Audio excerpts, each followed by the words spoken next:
Hello, hello, hello, friends.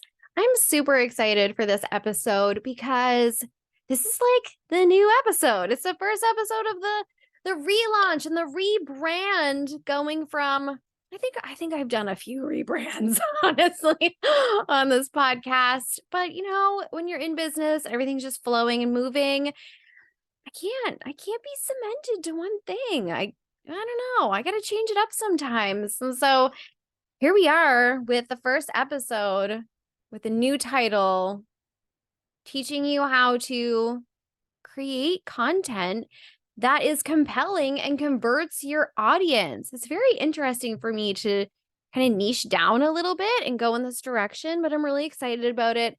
It's a lot of fun. And I think content creation is the thing that everybody just fucking hates. It seems to be the thing that, in my experience, is like the most daunting thing for entrepreneurs.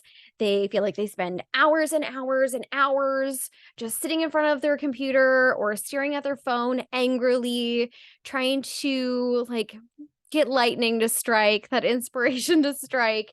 And it's always just kind of been something that's, I even hate to admit this, but it's kind of second nature to me. Like, it's so easy to me, but that's why people hire me. And so we're making this pivot. And for the first episode, it's January, it's early January. And I have been in business. February will be my 3rd year anniversary in business. And I thought that I would do the 5 things that I would do if I was starting an online business in 2023. So, let's just jump straight into it because I love a short podcast. I don't know about you guys. I'm a mom. I've got 3 young kids. A really lengthy podcast is just kind of daunting for me as a listener. So as a creator, I'm like, let's just bang this shit out and get to the point. Okay, so number 1, the first thing I would do kind of goes against what some other people say. I'm seeing a lot of people saying, you got to be on all the platforms. And I say, nah, fuck that. I say pick one platform and just go all the way in on it. There are almost like 8 billion people on this planet. Your ideal client is on at least one of the platforms. They're probably on all of the platforms. But that means that if you are just really awesome at one platform, you will still reach your ideal client because they're everywhere. Doesn't matter if you pick LinkedIn, Facebook, Instagram, TikTok, Pinterest, whatever. They're all amazing. And you can reach your ideal client on all of them. And because content seems to be this thing that is more stressful for people, trying to be on all the platforms and be good at them all, it's way too much. Like, not all platforms are created equally. Facebook has its own thing, and it's a lot of like long form written posts. That's always been Facebook's thing. Instagram's thing right now, it's always photos, right?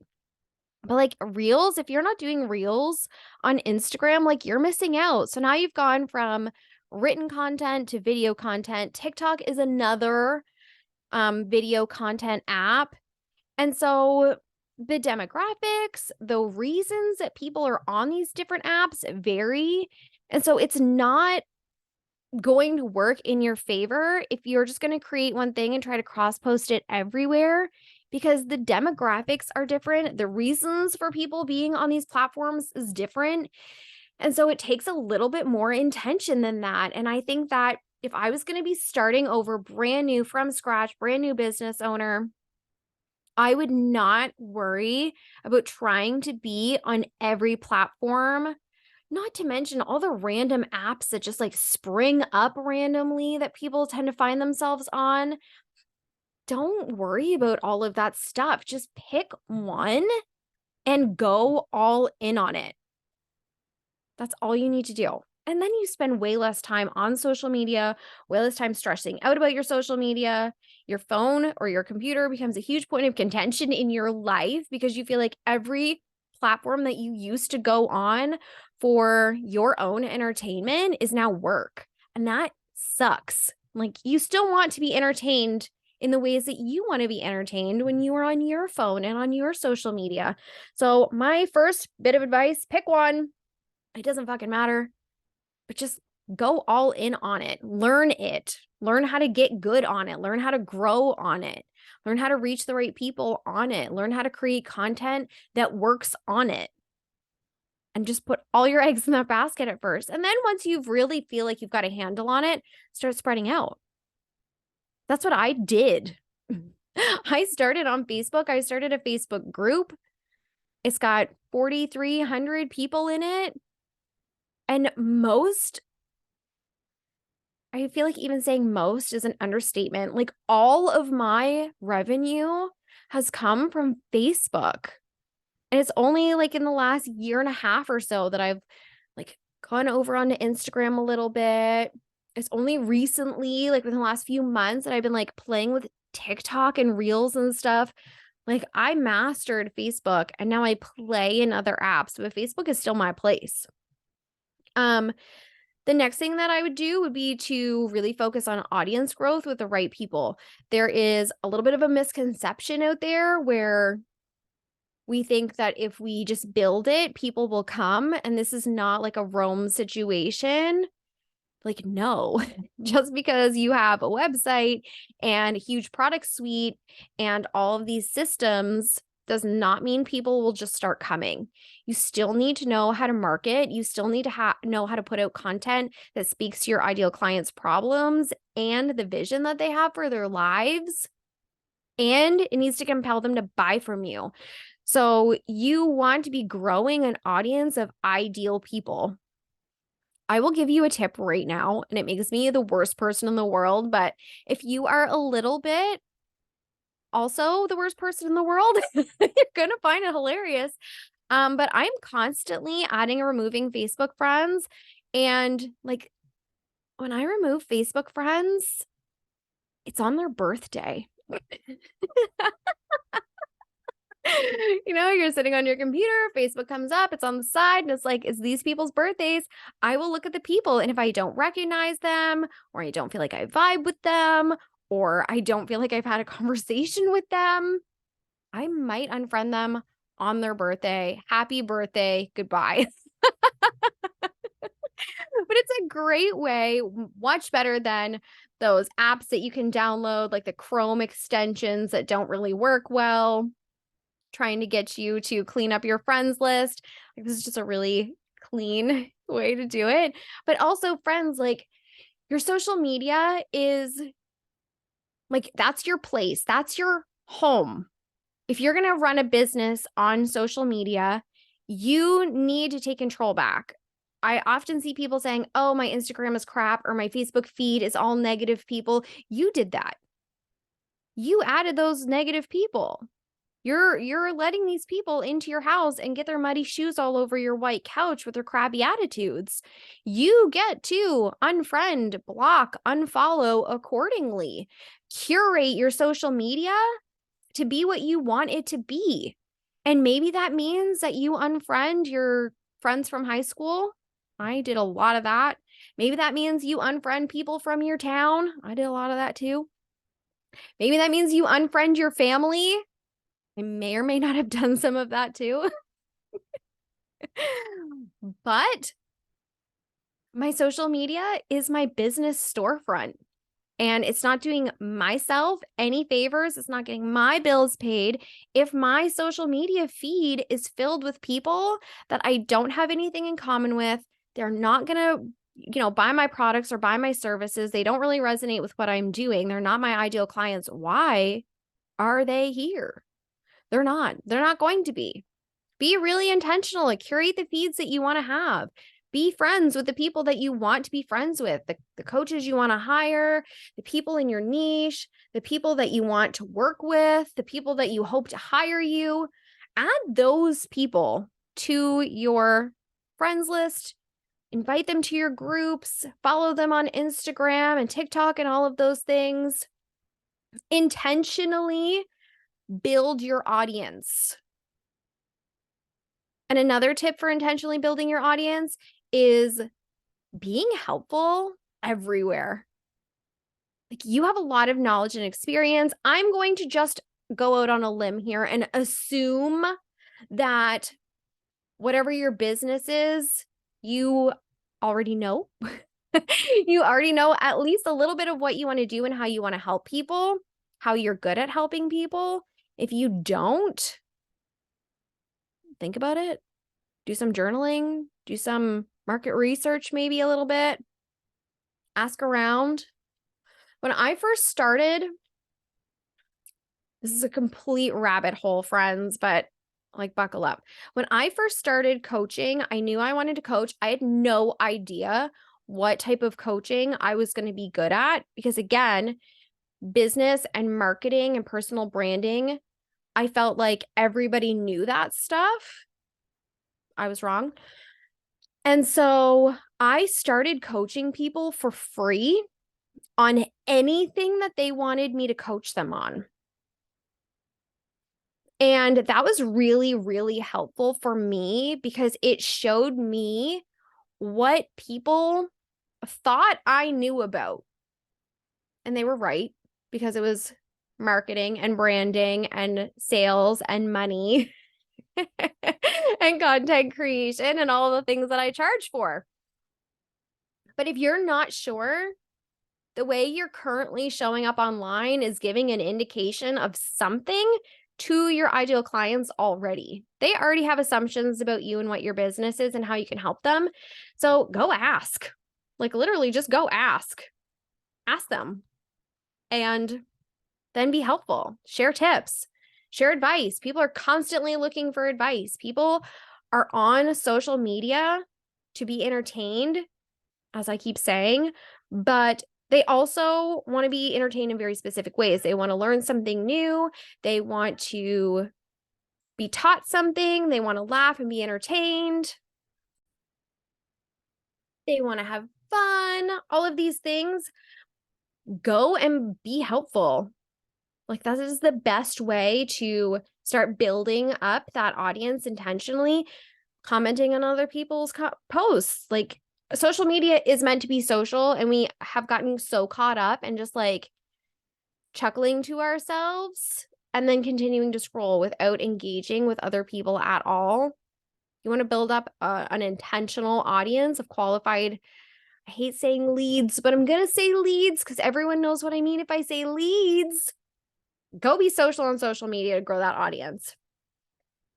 The third thing I would do would be give a ton of value. And that's kind of a loaded thing. I feel like everyone says give value. So what exactly does that mean? That means give so many tips. I think that the days of bro marketing and hiding the how behind a paywall is long over.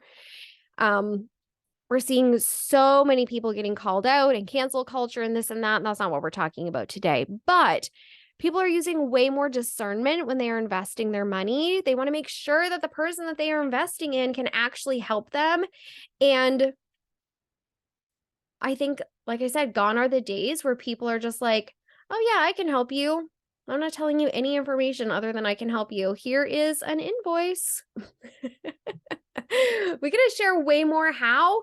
And I think that there is, like, it's not possible to give away too much, to give away so much that people will never pay you.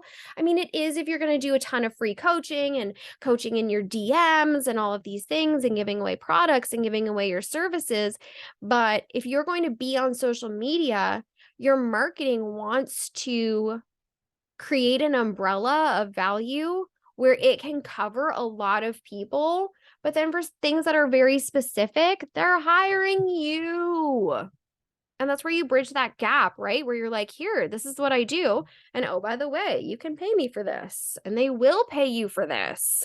So, like, say all the things, say everything, hold nothing back. And then invite people to work with you. The fourth thing that I would do would be events. I think a lot of people are really hesitant to do events. If you're wondering what I mean webinars, master classes, challenges, workshops. Something that I love doing is a coach-a-thon where I coach a bunch of people for free for like 10 minutes. There are so many things that you can do for free or cheap where you grow your email list by getting people to register. So then now you've got that secondary point of contact that you now own, but you're also showcasing your expertise. They're seeing you in motion. You're on fire. It takes an audience member that might be cold to burning hot, ready to pay you very, very quickly. And, you see, I just feel like not enough small business owners are doing this. Like, I feel like not enough people that are like under 100K do this, but you see the people that are making like 8 figures doing events constantly. I adopted doing events like pretty much straight out of the gate. And I think that everyone should be doing events. Do a webinar, do a class, do a series, just do a series of trainings where you just go live on your place, wherever your place is, and talk about 5 myths, common mistakes, 3 things you're doing wrong and how to fix them, whatever it is that you do to help people. But do that all the time. This year, I'm planning at least 6 events. Some of them are free. One of them just wrapped up. It was Achieve 2023. It was a 5-day workshop on goal setting and goal planning. It was amazing. There's so many things you could do. Do events. Do an event right now. Come up with the topic that people in your niche are doing wrong, a misconception, a myth. Teach on it for like 30 to 40 minutes. Obviously, introduce yourself at the beginning. Make a wicked, deliciously sexy pitch at the end and convert those people. And then the final thing, the 5th and final thing, sell your shit every day. Passively, actively. Passive is more like, oh, I'm just putting out this amazing content and drawing you to me. And active is like, listen, here's the link. Go and click this link and buy from me so I can help you with your problems. You got to do that shit every single day. Your social media, I already said it, I'm going to say it again, is a storefront. Your open sign needs to be turned on. And the days that you are not making invitations to work with you, that open sign is turned off. And I hate to see so many people putting out amazing content and never making an invitation to work with them, just warming their audience up for someone else to swoop in and be like, I do this exact thing. I can help you. And be like, oh, okay, cool. Thanks. No. Make offers every single day. Never shut up about working with you. And if you're a woman and you're listening to this, we have a complex about this. No, we're getting over it this year. 2023 is the year that we do not have a complex about this anymore. We are blasting our shit on repeat, the loudest decibel available to the human ear.